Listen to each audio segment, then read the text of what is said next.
Pappu's kitchen. நான் இன்னைக்கு பாப்பூஸ் கிச்சனில் சேனக்கிழங்கு வறுவல் செய்ய போகிறேன். அதை நான் உங்கள் கூட ஷேர் பண்ணிக்கிறேன்.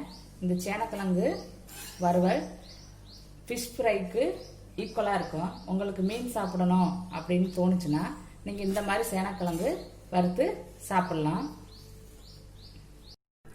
சேனக்கிழங்கு வறுவலுக்கு நான் ஒரு பீஸ் சேனக்கிழங்கு எடுத்து இந்த மாதிரி ஷேப்பில் கட் பண்ணி வச்சுருக்கேன்.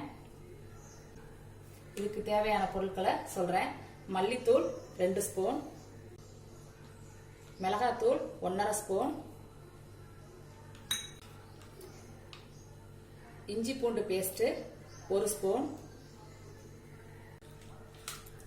1/2 ஸ்பூன் மஞ்சத்தூள், 1 ஸ்பூன் சால்ட்டு, 100 ml புளித்தண்ணி கரைச்சி வச்சிருக்கேன்.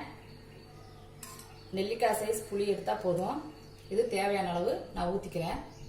சேனக்கிழங்கு கொஞ்சம் அரிக்கிற மாதிரி இருக்கும், அதனால நான் புளித்தண்ணி சேர்த்துக்கிறேன்.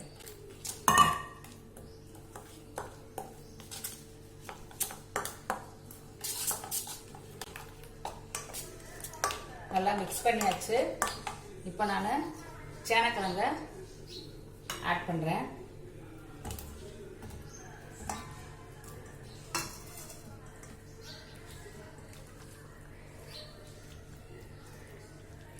மசாலா நல்லா பிரட்டியாச்சு. இன்னும் ஒரு 1/2 மணி நேரம் ஊற வச்சு எடுத்துக்கிறேன். 1/2 மணி நேரம் ஆச்சு. இன்னும் தோசைக்கல்லில் போட்டு பொரிச்சு எடுத்துடலாம்.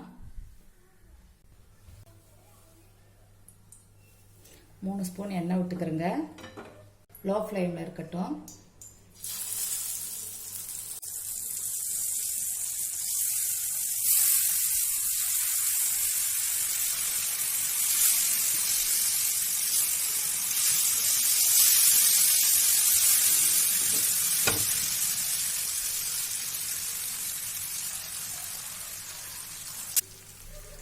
ஒரு 10 நிமிஷம் லோ ஃப்ளேமில் இருக்கட்டும்.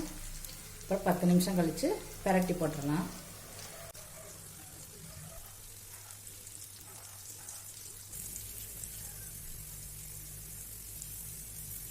பத்து நிமிஷம் ஆயிடுச்சு. இப்போ நாம் சேனக்கிழங்க பிரட்டி போடலாம்.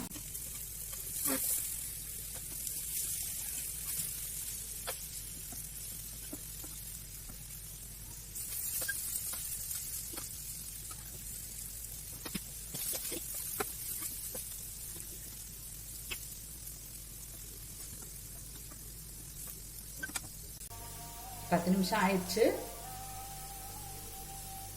காயெல்லாம் நல்லா வெந்துருச்சு. காயெல்லாம் நல்லா வெந்துருச்சு.